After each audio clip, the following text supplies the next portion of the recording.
आज हम लोग क्लास 10th का संस्कृत पाटलिपुत्र वैभव पढ़ेंगे। ये पाटलिपुत्र वैभव पढ़ेंगे। इस चैप्टर में बहुत सारे ऐसे बात लिखे गए हैं जिससे हमको कुछ ना कुछ सीख मिलेगी। और यह जो चैप्टर है इसमें कहा गया है कि बिहार की राजधानी जो है पटना है। बिहार की राजधानी पटना है और इसका जो इतिहास है वह 2500 वर्ष पुराना है। पटना का इतिहास 2500 वर्ष पुराना है। और इस पटना में मेगास्थनीज, फायान, इतिसंग जो है ये सारे विदेशी यात्री थे। ये सभी अपने अपने ग्रंथों में पटना के बारे में लिखा और उन पे अधिक मात्रा में चर्चा किए और सभी को जागरूक करने का काम किए कि पटना में क्या क्या हैं, वहाँ कौन कौन से स्थल हैं। जैसे वहाँ धार्मिक स्थल हैं, राजनीतिक स्थल हैं और ये सारे हैं। यही सारे चीज़ के बारे में ये जो विदेशी थे ये सभी लिखे थे।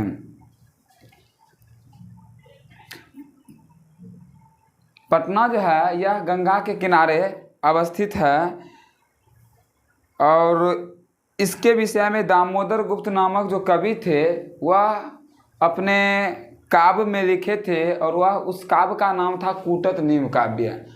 दामोदर गुप्त नामक जो कवि थे वह अपने काव्य में लिखे थे पटना के बारे में। कूटत नीम काव्य के कवि दामोदर गुप्त थे। ये ऑब्जेक्टिव यहाँ से हो गया और ये ऑब्जेक्टिव अच्छा ऑब्जेक्टिव है। कहा जाए तो यह पूछ भी सकता है। इतिहास में सुना जाता है कि गंगा के किनारे बुद्ध भगवान आए थे। इतिहास में जाना जाता है कि गंगा के किनारे बुद्ध भगवान आए थे, जहाँ भगवान बुद्ध बहुत तपस्या करने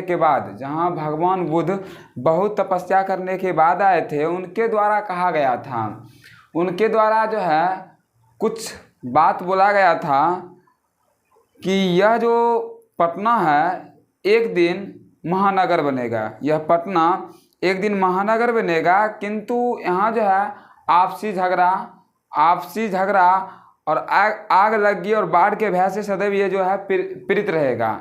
और एक बात यह और बोले थे कि यह जो है कालांतर में, यह पटना जो है कालांतर मतलब भविष्य में, ये कालांतर में पाटलीग्राम ही पटना कहलाएगा। मतलब भविष्य में ये पटना जो है पाटलीग्राम जो है कालांतर में पाटलीग्राम ही पटना कहलाएगा, जो कि अभी कहला रहा है। चंद्रगुप्त के मौर्य के समय इस नगर की शोभा रक्षा व्यवस्था अत्यंत उत्तम थी। यूनान के राजदूत मेगास्थनीज थे। यूनान के जो राजदूत थे वह मेगास्थनीज थे। वह भी अपने पुस्तक में पटना के बारे में वर्णन किया है। इस नगर की शोभा देखने में बहुत प्रिय थे। ये जो राजदूत थे सो लिखे हैं। अशोक के समय में यह अधिक समृद्ध था। ये जो है अशोक के समय में ये बहुत ज़्यादा मतलब कह सकते हैं कि ये मन को मोहित कर लेता था। बहुत समय तक पटना के प्राचीन सरस्वती परंपरा, बहुत समय से पटना में जो है सारस्वती परंपरा चलती आ रही थी। राजशेखर ने अपने काव्य मीमांसा नामक शिक्षा प्रमुख ग्रंथ में आदर सहित स्मरण किया है। तो पूछा जाएगा यदि ऑब्जेक्टिव में कि काव्य मीमांसा के कवि कौन है, तो राजशेखर है, जो कि ये आदर सहित अपने काव्य मीमांसा में जो है ये लिखे हैं, पटना का वर्णन किए हैं।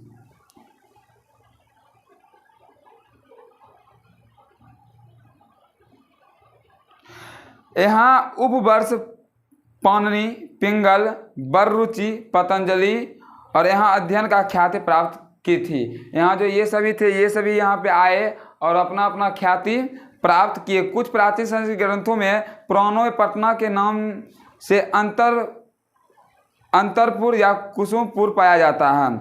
कहता है इस पटना का नाम पहले प्राचीन ग्रंथों में लिखा गया है कि पटना का नाम जो है पहले कुसुमपुर या पुष्पपुर था। इस नगर के समीप जो है इसका नाम कुशपुर या पुष्पपुर क्यों पड़ा? इसका नाम कुसुमपुर या पुष्पपुर इसलिए पड़ा क्योंकि यहाँ जो है फूलों की खेती अधिक मात्रा में होती थी, वो भी शरद काल में। जिस प्रकार हम लोग दुर्गा पूजा को मनाते हैं उसी प्रकार वहाँ जो पटना था, पटना में शरद काल में कौमुदी महोत्सव लोग मनाते थे और बहुत धूमधाम से मनाते थे, इसीलिए उसका नाम कुसुमपुर या पुष्पपुर पड़ गया है। यहाँ जो फूलों की खेती अधिक मात्रा में होती थी और इसको जो है कौमुदी महोत्सव के नाम से भी हम लोग जानते हैं। ये गुप्त वंश के शासनकाल में पहले कौमुदी महोत्सव हो रहा था, प्रचलित था। उस अवसर पर भी सभी लोग जो था उसमें जब होता था कौमुदी महोत्सव तो सभी लोग बहुत आनंद रहते थे। यदि पूछा जाए कि कौमुदी उत्सव क्यों पटना में मनाते थे तो हम लोग आंसर दे सकते हैं कि वहाँ जो है फूलों की खेती अधिक होती थी, इसीलिए लोग वहाँ कौमुदी महोत्सव मनाते थे।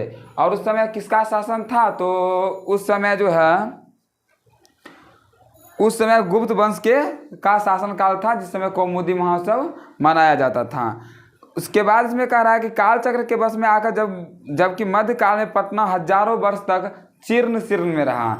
हजारों वर्ष तक पटना जो है जीर्ण शीर्ण रूप में रहा। इसका संकेत साहित्य ग्रंथ, मुद्रा, राक्षस, नाटक आदि अनेक ग्रंथों में मिलता है। मुगल काल वंश में इस नगर का उचित उद्धार हुआ था। किसके काल में इसका उचित उद्धार हुआ था? तो मुगल काल में इनका जो है पटना का जो है उद्धार हो चुका था। अंग्रेजी शासन काल में पटना का खूब विकास हुआ। जब अंग्रेज वहाँ शासन किए हुए था तो वहाँ जो पटना का पटना जो है उसका बहुत ज़्यादा विकास हुआ था। यह नगर मध्यकाल में ही पटना के नाम से प्रचलित हो गया। ये जो पटना है मध्यकाल में पटना के नाम से फैल गया। यदि ऑब्जेक्टिव से आए कि कौन से काल में पटना का नाम फैल गया तो पटना का नाम जो है मध्यकाल से ही बहुत ज़्यादा फैल गया। यह शब्द पट्टन शब्द से निकलती है। पटना शब्द की जो उत्पत्ति है, पटना शब्द की उत्पत्ति पट्टन शब्द से हुई है। पटना शब्द की उत्पत्ति किस शब्द से हुई है? पट्टन शब्द से हुई है। नगर के पालन करने वाली देवी पट्टन देवी आज भी पूजी जाती है। वहाँ एक देवी भी है जिनको लोग आज भी पूजते हैं, जिनका नाम पट्टन देवी है। आजकल पटना नगर बहुत विशाल और बिहार राज्य की राजधानी है। यहाँ आए दिन का विकास हो रहा है। यहाँ प्रत्येक दिन विकास होता है। इसके उत्तर दिशा में गंगा नदी बहती है। इसके उत्तर दिशा में गंगा नदी बहती है। उसके ऊपर एशिया महादेश का सबसे लंबा पुल है। इसके जो गंगा नदी है, पटना जो है गंगा नदी के किनारे अवस्थित है और इसके ऊपर गांधी सेतु पुल है जो कि एशिया महादेश से जुड़ी हुई है। कई यहाँ पे जो है इस पुल पे कई रेल मार्ग भी निर्माण किया गया है। इस नगर में सुंदर संग्रहालय है, उच्च न्यायालय, सचिवालय, गोलघर, जैविक उद्यान, मौर्यकालिक अवशेष, महावीर मंदिर, ये सारे चीज़ यहाँ है, देखने योग्य है। ये सभी को हम लोग देख सकते हैं। प्राचीन पटना नगर में सिख संप्रदाय का पूजनीय स्थल भी है। सिख संप्रदाय का पूजनीय स्थल है जो कि गुरु गोविंद सिंह का जन्म स्थल है। गुरु गोविंद सिंह का जन्म स्थल है। गुरुद्वारा इन नामों से प्रसिद्ध है। गुरुद्वारा इन नामों से प्रसिद्ध है और यहीं पे 10वें गुरु गोविंद सिंह का जन्म स्थल है। यदि ऑब्जेक्टिव में आए कि 10वें गुरु गोविंद सिंह का जन्म स्थल कहाँ है तो पटना में है और उसको जो है हम लोग गुरुद्वारा के नाम से भी जानते हैं। इस प्रकार पटना प्राचीन काल से ही आज तक विभिन्न क्षेत्रों में वैभव धारण किए हुए है, जिसमें पूंजीबद्ध रूप से संग्रहालय देखने योग्य है। पर्यटन मानचित्र पर भी यह नगर महत्वपूर्ण है। यही हम लोग का पाटलिपुत्र वैभव था जो कि अभी हम लोग पढ़ चुके हैं।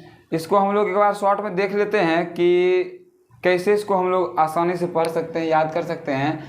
पटना का इतिहास 2500 वर्ष पुराना है और यहाँ ये सभी विदेशी यात्री थे, मेगास्थनीज, फायान, इतिसंग, ये सभी जो है अपने अपने ग्रंथों में पटना के बारे में लिखा कि पटना में क्या क्या है देखने योग्य और पढ़ने योग्य, ये सारे लोग जो है लिखा और इन्हीं का लिखा हुआ हम तक अभी आ रहा है। हम लोग जिसको पढ़ते हैं और तब जानते हैं कि पटना में क्या है नहीं है। कूटनील काव्य के जो कवि हैं वह दामोदर गुप्त हैं। कौन है? दामोदर गुप्त हैं। ये जो है अपने काव्य में पटना के बारे में चर्चा किए हैं। यहाँ जो है भगवान बुद्ध आए थे और भविष्यवाणी किए थे कि यह एक दिन जो है महानगर बनेगा, लेकिन ये आग लगी और बाढ़ से पीड़ित रहेगी, जो कि अभी हो ही रहा है। इसके बाद एक बात और बोले थे, ये कालांतर में मीन्स भविष्य में यह जो है महानगर बनेगा, जो कि बन चुका है।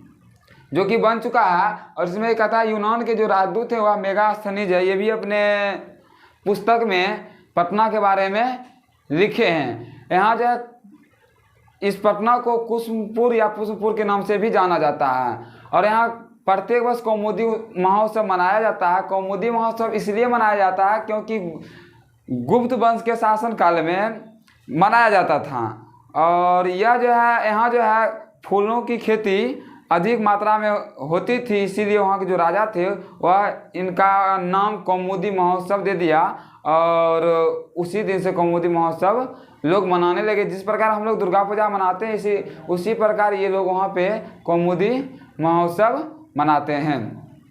यहाँ तक हमको लगता है क्लियर हो गया है। एक और है पटना की पटन देवी है, इसका भी नाम बहुत ज़्यादा चर्चित है, जिसको लोग पूजते हैं। काव्य मीमांसा के कवि राजशेखर हैं और पटना शब्द की उत्पत्ति जो है पट्टन से हुई है और पटना में अनेकों देखने वाला चीज़ है, संग्रहालय, चिड़ियाघर, जैविक उद्यान वही हो गया और गोलघर, तारा मंदिर और महावीर मंदिर, ये सारे चीज़ हैं। हम लोग इसको कर लिए। इसका ऑब्जेक्टिव जो है हम लोग अगले वीडियो में करेंगे।